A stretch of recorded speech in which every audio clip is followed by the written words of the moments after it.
Spiderman film आप सबने देखी होगी। एक काल्पनिक कहानी है, एक उड़ते हुए इंसान जिसे स्पाइडरमैन नाम दिया गया, बच्चों में बहुत फेमस है। कई बार इधर उधर से अक्सर खबरें आती हैं कि कोई ऐसा शख्स जो इस तरह की हरकत करे जो स्पाइडरमैन कहता है, तो उसको भी स्पाइडरमैन का नाम दे दिया जाता है। आज जिस चोर की कहानी सुना रहा हूं, उस चोर ने लगभग 2 हफ्ते तक एक पूरे शहर की पुलिस के नाक में दम कर रखा था। न सिर्फ नाक में दम कर रखा था, बल्कि उन 2 हफ्तों तक पुलिस को एक सवाल का जवाब ही नहीं मिल रहा था कि आखिर एक चोर एक ज्वेलरी शॉप में घुसा कैसे। क्योंकि सारे दरवाजे बंद, खिड़कियां बंद, नीचे से ऊपर जाने के रास्ते बंद, कहीं कोई तोड़फोड़ नहीं, कोई काट नहीं, कोई ताला नहीं टूटा, कोई दरवाजा नहीं टूटा, कोई शीशा नहीं टूटा। लेकिन फिर भी उस शोरूम तक चोर पहुंचा कैसे? कहानी कोयम्बटूर की है। कोयम्बटूर में एक बहुत ही फेमस ज्वेलरी शॉप है, जेवर की दुकान, जिसका नाम है जोस अलुकास ज्वेलरी शॉप। ये जिस मार्केट में है, उस मार्केट की 3री मंजिल पर यह दुकान है। Ground floor, first floor, second floor पे बाकी दुकानें, 3rd फ्लोर पे ये ज्वेलरी शॉप है और काफी मशहूर है वहां का। लाखों रुपए के यहां जेवर पड़े रहते हैं, लोग खरीदारी करने आते हैं। 28 नवंबर की बात थी, दुकान अपने वक्त पे बंद हुई। अगले दिन 29 नवंबर की दुकान सुबह खुली, सारे स्टाफ पहुंचे, मालिक पहुंचे। जब अंदर गए तो उन्होंने देखा कुछ चीजें बिखरी हुई हैं, लेकिन ताला भी खोलकर अंदर गए, खिड़कियां भी सब बंद हैं, जो वॉल्ट रूम है वो भी बंद है। लेकिन कुछ ऐसा लगा कि जैसे कोई अंदर आया हो। अब उन्होंने अपनी सारी चीजों को गिनना शुरू किया, जो जेवरात थे, हीरे चांदी के, सोने के, उसको देखना शुरू किया। कैश जनरली वहां वो रखते नहीं थे। कैश हमेशा वो या तो बैंक में शाम को जमा करा देते या फिर मालिक अपने साथ घर ले जाते। तो कैश था नहीं ड्रॉवर में, सिर्फ जेवर थे। अब ये लगा कि कोई तो आया है और कुछ हुआ है। और इत्तेफाक से जो सीसीटीवी कैमरा है, जब उसको देखा गया तो उसमें एक शख्स नजर आया और वो दुकान के अंदर है।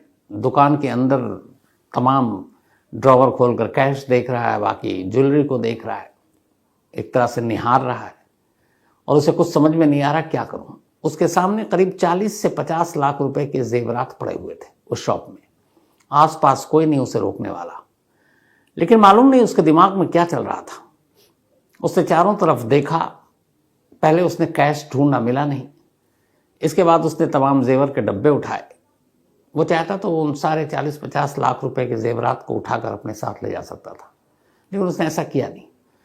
उसने कुछ जेवर उठाए, हाथ में रखकर, ये कैमरे में कैद था, उसने देखा इसका वजन कितना होगा, और फिर 2-4 ऐसे जेवर जो उसके वजन के हिसाब से उसे लगा कि उसका काम हो जाएगा, उसने जेब में रखा और फिर बाहर निकल गया। सीसीटीवी कैमरे से पता चला कि उस शॉप में उस 3री मंजिल पर एक खिड़की थी, छोटी सी, लेकिन उस खिड़की के नीचे दीवार और ऊपर दीवार, मतलब आपके आने जाने का कोई रास्ता नहीं, बगैर सीढ़ी लगाए या फिर आप किसी और जरिए से एक इंसान स्पाइडरमैन बनकर ही उस दीवार पर चढ़ सकता था। अब जब ये सीसीटीवी फुटेज सामने आई और ये हुआ कि कोई अनजान शख्स दुकान में घुसा था, लेकिन शुक्र ये था कि उनकी 40-50 लाख रुपए की जो ज्वेलरी थी वो सलामत है। कुछ 2-4 ज्वेलरी गायब। फिर भी पुलिस को इन्फॉर्म किया गया, क्या पता आगे फिर ऐसा ना हो दुकान में। अब पुलिस आई। पहले तो पुलिस ने लगा कि यूं ही दुकानदार का शक है, वहम है कि कोई आया चोरी की है, लेकिन फिर सीसीटीवी चुगली खा रही थी कि नहीं, जो कह रहा सच है। लेकिन अब पुलिस का दिमाग घूम गया कि यार चोर आया, दिख भी रहा है, उसके सामने सब कुछ पड़ा हुआ है, लेकिन वो कुछ उठा ही नहीं रहा।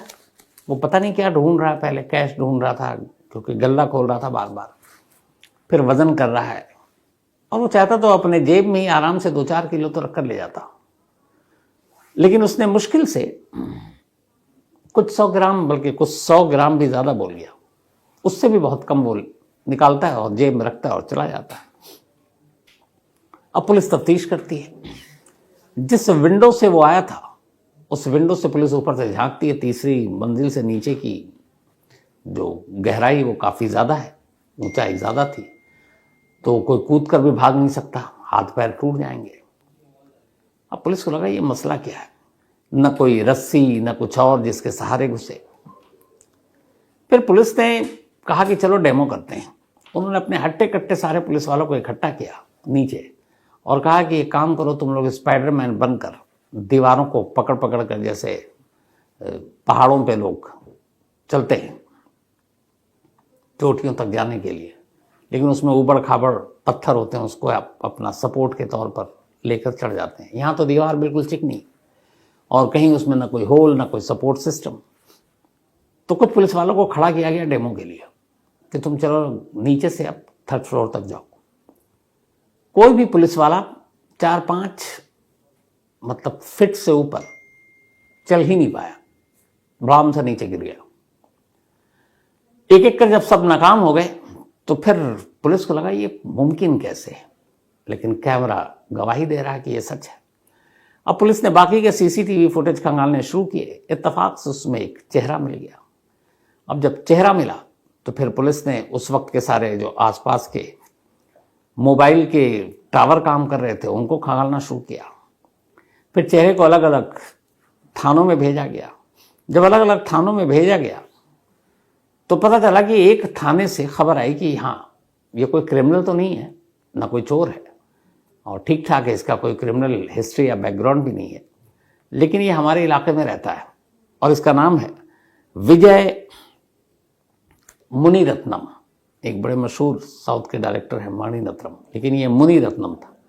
तो विजय मुनिरत्नम, उम्र करीब 26 साल।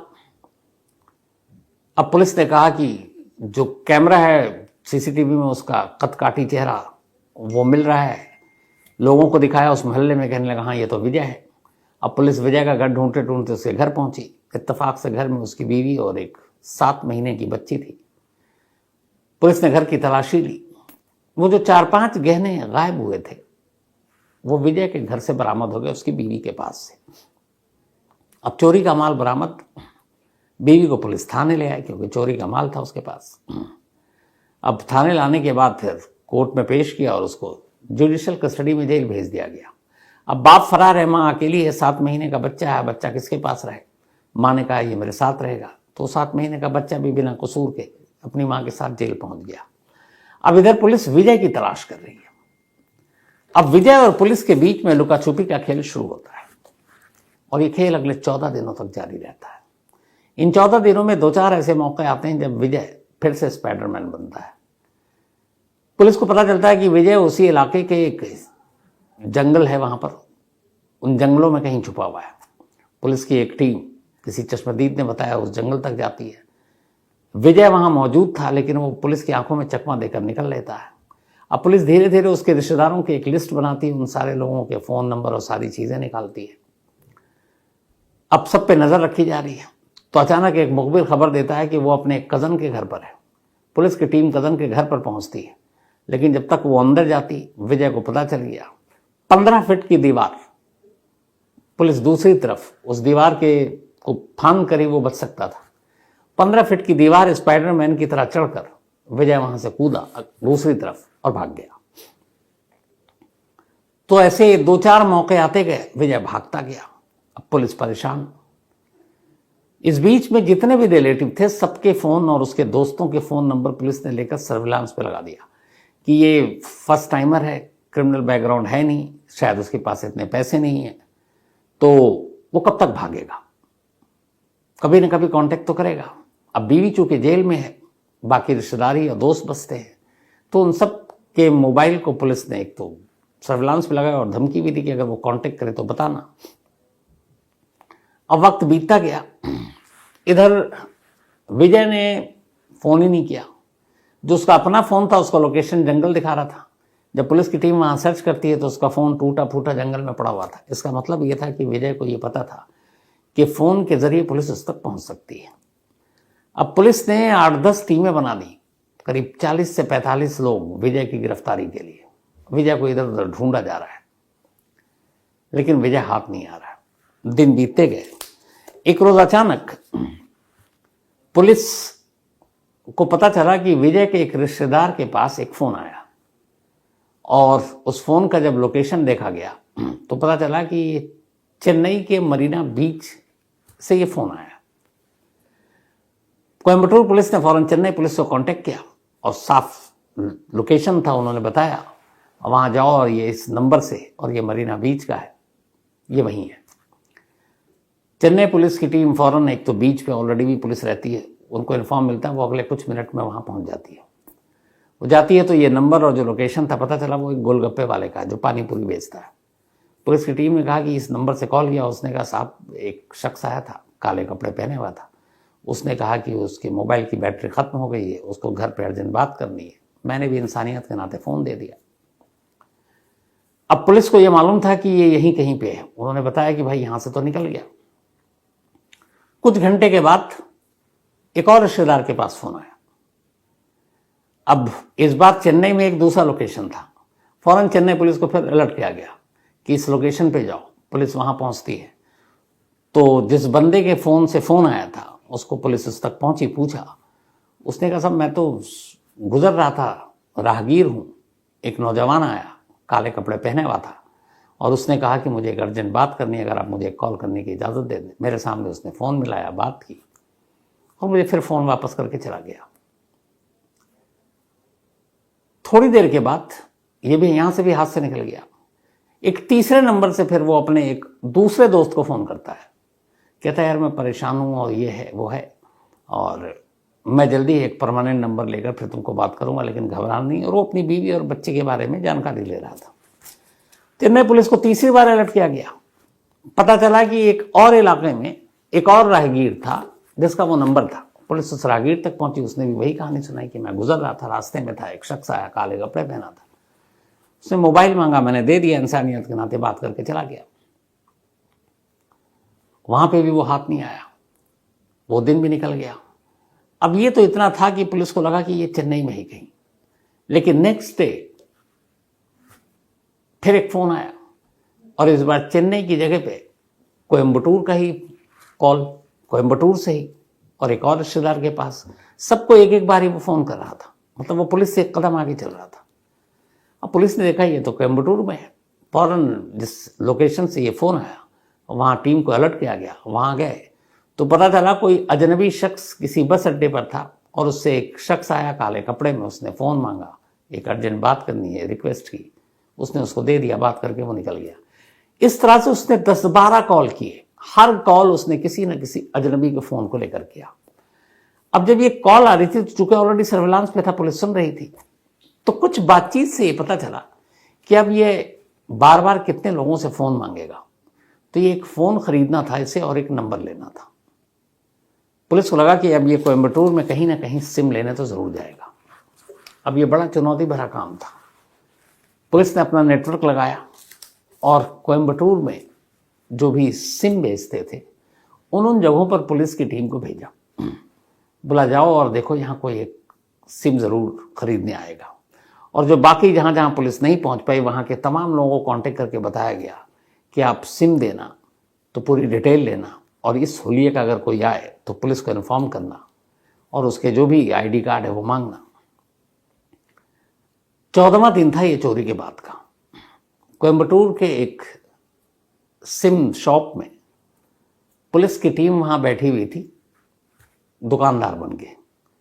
एक लड़का आया, अच्छा ये अयप्पा बिरादरी वहाँ पे जो काले कपड़े और उनकी वेशभूषा होती है उनको वो मानने वाला था, लेकिन अब उसे लग गया था कि ये काले कपड़े और ये उसकी जो पूरी ड्रेसिंग है उससे वो पुलिस की नज़र में आ सकता है, क्योंकि वो ऑलरेडी कैमरे में उसी कपड़ों में कैद था।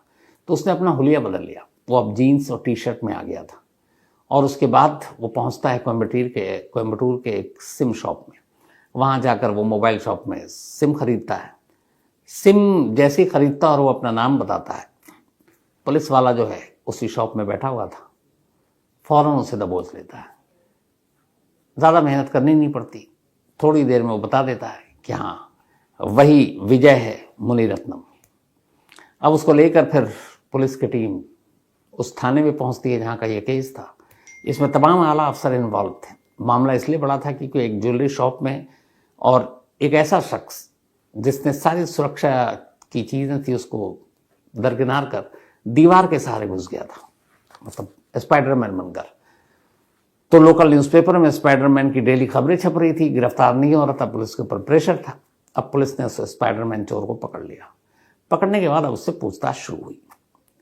पहले तो उसकी पूरी कुंडली निकाल ली गई थी, तो उससे पूछा गया कि तुम्हारा कोई रिकॉर्ड नहीं है, ठीक ठाक वो अपने छोटे मोटे काम करके अपने परिवार को पालता था और उसका कोई क्रिमिनल बैकग्राउंड नहीं था। तो उसने कहा कि तुमने ये सब क्यों किया।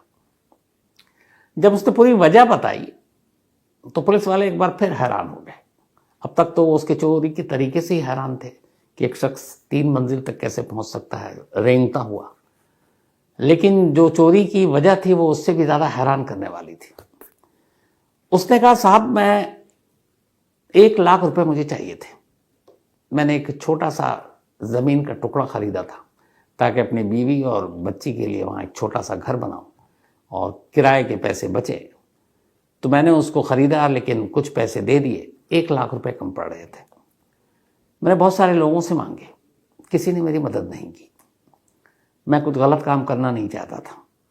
तो उसने कहा कि मैंने कुछ दिन एक मोबाइल शॉप में काम किया, तो मुझे लगा कि अगर मैं वहां से कुछ मोबाइल चोरी कर लूं तो शायद 1 लाख रुपए 2-4 मोबाइल में आ जाएंगे, और मुझे उतनी ही की ज़रूरत थी। लेकिन मोबाइल की शॉप में हमेशा भीड़ बहुत होती थी, तो वो आइडिया ड्रॉप करना पड़ा। फिर उसी मोबाइल शॉप पे नज़र रखते रखते ही मैंने देखा कि सामने एक ज्वेलरी शॉप है, वही जहाँ 3री मंजिल पर जिसकी दुकान थी। उसने कहा जब ये मैंने देखा तो फिर मैं दुकान के अंदर गया, यूं ही ग्राहक बन के मैं चला आया। चारों तरफ रेकी की, एक ही एंट्री का रास्ता था और वो दीवार के सहारे। बोला बचपन से मेरे अंदर एक सलाहियत थी कि मैं चिकनी दीवार को भी अपने हाथों से पकड़कर और पैरों के सहारे में ऊपर रेंग कर जा सकता था। उसने कहा कि मैंने फिर तय किया कि मैं इस ज्वेलरी शॉप से जेवर चुराऊंगा, बल्कि जेवर का आइडिया बाद में था, पहले यह था कि यहां तो कैश होगा तो मैं 1 लाख रुपए चुराऊंगा, इससे ज्यादा नहीं। बोला 28 नवंबर की रात मैं वहां पहुंचा, सन्नाटा था, गार्ड आगे की तरफ होता है, तो मैं पीछे दीवार से उधर खिड़की भी देख ली थी। अब चूंकि 3rd फ्लोर पे है और खिड़की के उस तरफ कुछ नहीं है, तो उस खिड़की में ऐसा भी नहीं कि आप लॉक वॉक लगाओगे। तो मैं दीवार पर रेंगते हुए चढ़ा। चढ़ने के बाद खिड़की खोली, अंदर गया। सबसे पहले मैंने ड्रॉवर खोला, मैंने देखा कुछ कैश होगा तो 1 लाख गिनूंगा और ले जाऊंगा, लेकिन 1 लाख रुपए कैश नहीं था उसमें। इधर उधर देखा, ढूंढा, पैसे नहीं मिले। अब मेरे सामने चारों तरफ हीरे, सोना, चांदी के जेवर पड़े हुए थे, पर उसने कहा एक बार भी मुझे लालच नहीं आया कि मुझे इतने सारे ये सब उठा के ले जाऊं। फिर उसने कहा कि मुझे ये भी आइडिया नहीं था कि मैं कितने ले जाऊं कि उसको बेचकर मैं 1 लाख रुपए कमा सकता हूं। बट उसने कहा कि सोने का मुझे भाव पता था बीवी की वजह से कि इधर महंगा है, 50-60 हज़ार रुपए का 10 ग्राम का आता है। तो उसने कहा कि अगर मैं 20-30 ग्राम सोना उठा लेता हूं तो मेरा काम हो जाएगा। तो उसने कहा मैंने वजन के हिसाब से, चूंकि घर में बीवी के गहने देखे थे, मैंने हाथ पे रख के उसका वजन किया था और उसने मुझे रेट बताया था।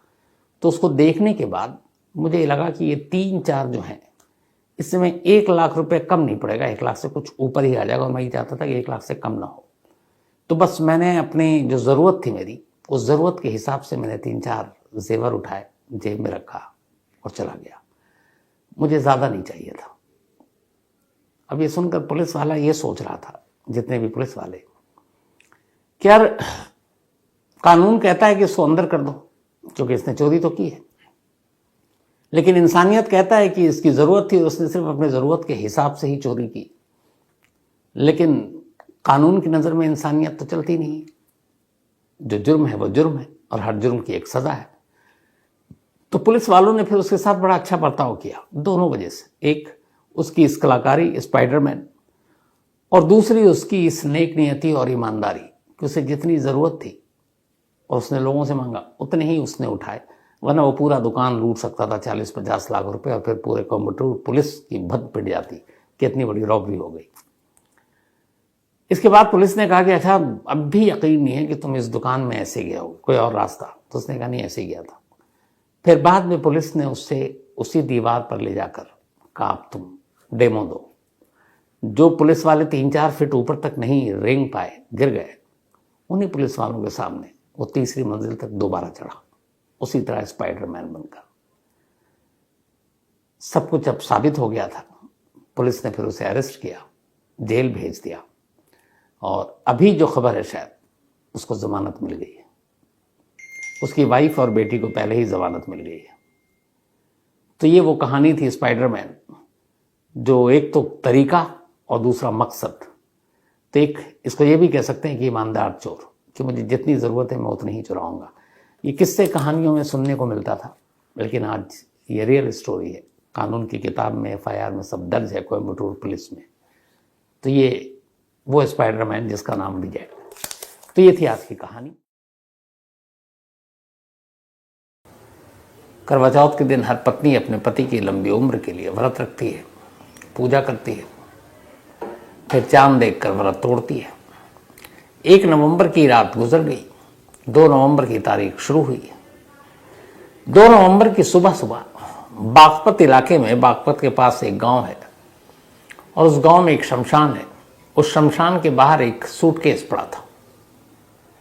सुबह सुबह कुछ लोग टहलने के लिए गुजर रहे थे, उनकी नज़र उस सूटकेस पर पड़ी। सूटकेस बड़ा अजीब लगा उन्हें देख कर, क्योंकि सूटकेस बाहर से ऐसा लगा था कि जैसे ये जला हुआ है। अब एक शमशान के बाहर कोई जला हुआ सूटकेस क्यों फेंकेगा? लोगों को थोड़ा डाउट हुआ, उन्होंने पुलिस को खबर कर दी। पुलिस की टीम पहुंची। अब पुलिस ने सूटकेस को खोला। जब सूटकेस खोला गया तो अंदर से एक लड़की की लाश मिली, वो भी जली हुई, चेहरा बिगड़ा हुआ था। और चूंकि सूटकेस और लाश दोनों में आग लग चुकी थी, जली हुई थी, तो कोई ऐसी पहचान की चीज़ नहीं थी जिससे मरने वाली की शिनाख्त हो सके। लेकिन पुलिस अजीब उलझन में ये थी कि ये कैसा सिरफिरा कातिल है जो कत्ल करता और कत्ल करने के बाद लाश को एक सूटकेस में रखता है, उस सूटकेस को ही जला देता है और फिर लाकर उसको शमशान के बाहर फेंक देता है। क्योंकि जो सबूत थे मौका वारदात से वो ये था कि सूटकेस कहीं और जलाया गया। और पुलिस परेशान, कैसा कोई कातिल कैसे कर सकता है। खैर, तफ्तीश शुरू हुई और सबसे पहले चैलेंज यही था कि मरने वाले की शिनाख्त हो। अब वो जो बागपत का इलाके का गांव था, ठीक ठाक गांव, अच्छे किसान, अमीर किसान, तो कोई सुराग सूटकेस तो ऑलरेडी जल चुका है, लाश से कोई अता पता मिल नहीं रहा है। तो पुलिस ने फिर पता किया कि चलो आसपास में देखते हैं यार, कहीं कोई CCTV कैमरा जो इस शमशान के रास्ते तक होकर गुजरता हो और उसके कैप्चर करता हो। काफ़ी मशक्क़त के बाद पुलिस को एक कैमरा दिखा और उस कैमरे में ये दिखा कि एक गाड़ी जो है वो इसी शमशान की तरफ गुजर रही है।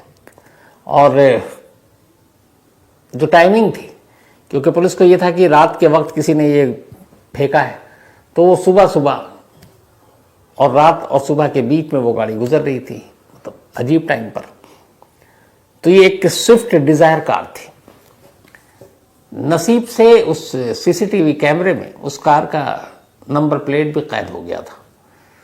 तो अब सिर्फ पुलिस को ये था कि नंबर प्लेट ओरिजिनल हो, क्योंकि फेक होगा तो फिर कोई मतलब नहीं है केस का। लेकिन पुलिस नसीब ने साथ दिया पुलिस का, और वो नंबर रियल निकला। जब रजिस्ट्रेशन नंबर चेक किया गया तो पता चला कि ये हरियाणा के सोनीपत से रजिस्टर्ड है ये कार, स्विफ्ट डिज़ायर। अब रजिस्ट्रेशन नंबर के थ्रू पुलिस पता निकालती है और हरियाणा के सोनीपत पहुंच जाती है। कार मालिक के घर पे जाती है, पूछती है कि भैया आपके स्विफ्ट डिज़ायर कार। तो बताता है कि असल में एक दिन पहले एक पवन नाम का शख्स जो उसका जानकार है, वो उससे उसकी कार मांग कर ले गया था, यानी कि 1 नवंबर को। पुलिस ने पूछा वो कहाँ मिलेगा। अब पुलिस उसके घर गई तो पवन गायब। पुलिस का लगा कि यही कातिल है, तभी तो ये भाग रहा है। अब उसके जितने भी अड्डे थे उन सब जगह पर पुलिस की टीम भेजी गई, उसके दोस्तों को पूछताछ के लिए बुलाया गया, लेकिन पवन का कोई सुराग मिल नहीं रहा। इसी दौरान जिस शमशान के बाहर ये सूटकेस मिला, वहाँ पे भी पुलिस की टीम आसपास से कुछ और सबूत इकट्ठा कर रही थी। तभी पुलिस की नज़र एक नौजवान पर पड़ी। देखा कि वो चोरी छुपे दूर से ये सारी चीज़ें देख रहा है। पुलिस को कुछ डाउट हुआ। पुलिस की टीम उसके पास पहुंची तो वो घबरा गया। जैसे ही घबराया पुलिस ने उसको दबोच लिया। पता चला वो पवन है। कई बार ऐसा होता है कि कातिल जब कत्ल करने के बाद कोई सुराग कहीं पे छोड़ता है या किसी लाश को फेंकता है तो अक्सर ये देखा गया कि एक बार वो उस जगह पर जरूर लौटता है, ये देखने के लिए कि क्या हुआ। यही पवन इसीलिए उस शमशान के बाहर गया था कि उसने जो लाश फेंकी उसका क्या हुआ, पुलिस को मिली, पुलिस की जांच हो रही है या फिर कुछ सुराग मिल रहा कातिल का उसके जरिए, ये जानने के लिए वो पहुंचा था। लेकिन इत्तेफाक से उसके हाव भाव को देखकर पुलिस को शक हुआ, और वैसे भी पवन नाम के शख्स की तलाश थी और पवन गायब था। पवन की तस्वीरें इधर उधर दे दी गई थी पुलिस टीम को, तो फोटो भी मैच कर गया।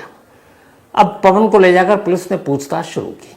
जब पूछताछ शुरू की तो थोड़ी देर में उसने सारी कहानी उगल दी। कहानी ये थी कि नोएडा में एक फैमिली रहा करता है। इस परिवार में विवेक चौहान और उसकी एक बहन मनीषा, दोनों भाई बहन, माँ बाप रहे नहीं इस दुनिया में, और नोएडा में इनकी अच्छी खासी प्रॉपर्टी, जमीन, प्लॉट। भाई की शादी हो चुकी थी यानी कि विवेक की, मनीषा की भी शादी नहीं हुई थी, तो वो पढ़ाई कर रही थी। दोनों भाई बहन सब ठीक थे, खुश थे। फिर विवेक की शादी हो गई। विवेक की शादी हुई शिखा नाम की एक लड़की से। अब शिखा से शादी के बाद घर के माहौल थोड़े बदलने लगे। माँ बाप के गुजरने के बाद जब वसीयतनामा देखा गया तो पता चला कि माँ बाप ने जो मनीषा है और विवेक है, प्रॉपर्टी इन दोनों के नाम पे बराबर कर दिया। मतलब ये था कि अगर जो ज़मीन है उसकी कीमत उस वक्त करीब 5 करोड़ रुपए थे, तो भाई बहन दोनों के दस्तखत चाहिए, किसी एक के दस्तखत से काम नहीं चलेगा। विवेक को ये था कि मेरी बहन है, चलो इसकी शादी वादी कर देंगे, बाकी उसको ज़मीन जायदाद से क्या लेना, वो तो दे ही देगी। कभी उसने इतना सीरियसली लिया नहीं। लेकिन जब पत्नी बनकर शिखा उसकी ज़िंदगी में आई तो शिखा ने कहा कि भड़काना शुरू किया अपने पति को। क्या पता कल को मनीषा पलट जाए, उसकी शादी हो जाए तो फिर कहेगी कि मैं क्यों साइन करूं, 5 करोड़ की प्रॉपर्टी है, 2.5 करोड़ हम भी लेंगे। तो ये डेली डेली सुन के विवेक के भी दिमाग में ये बात घर करती गई। तो अब ननद भाभी में कई बार झगड़ा भी होता। उधर इसी बीच में ये हुआ कि कई बार विवेक बाहर जाता तो एक लड़का था जिसके साथ व्हाट्सएप चैट और बाकी सोशल मीडिया के तहत शिखा की दोस्ती हुई। फिर दोनों मिलने लगे। 1-2 बार ऐसे ही जब ये मिल रहे थे, मनीषा की नज़र पड़ गई। मनीषा ने वीडियो शूट कर लिया। कुछ व्हाट्सएप चैट उसने अपनी भाभी के मोबाइल से ट्रांसफ़र कर लिए। वो जो लड़का था वो कोई और नहीं, पवन था। पवन के साथ विवेक की पत्नी के रिलेशन थे और ये बात मनीषा को पता थी। तो जैसे ये बात पता चली तो शिखा घबरा गई। उसे लगा कि अगर इसने कहीं विवेक को बता दिया तो वो उससे डिवोर्स न दे दे, फिर सारी चीज़ें बेकार हो जाएंगी। उधर ये भी था कि मनीषा साइन तो कर नहीं रही है। तब उसने एक तीर से 2 शिकार करने का फैसला किया। उसने अपने पति को खूब भड़काया कि देखो मनीषा जो है वो साइन नहीं करेगी, मुझे पता चला है, और एक काम ऐसा क्यों नहीं करते कि अगर मनीषा को ही रास्ते से हटा देंगे तो सारी प्रॉपर्टी अपने नाम है और तो कोई बचेगा नहीं। अब पता नहीं वो कैसा भाई था विवेक, इस लालच में आ गया पत्नी की बात पर। उसने कहा ठीक है, लेकिन उसने कहा कि ये काम होगा कैसे।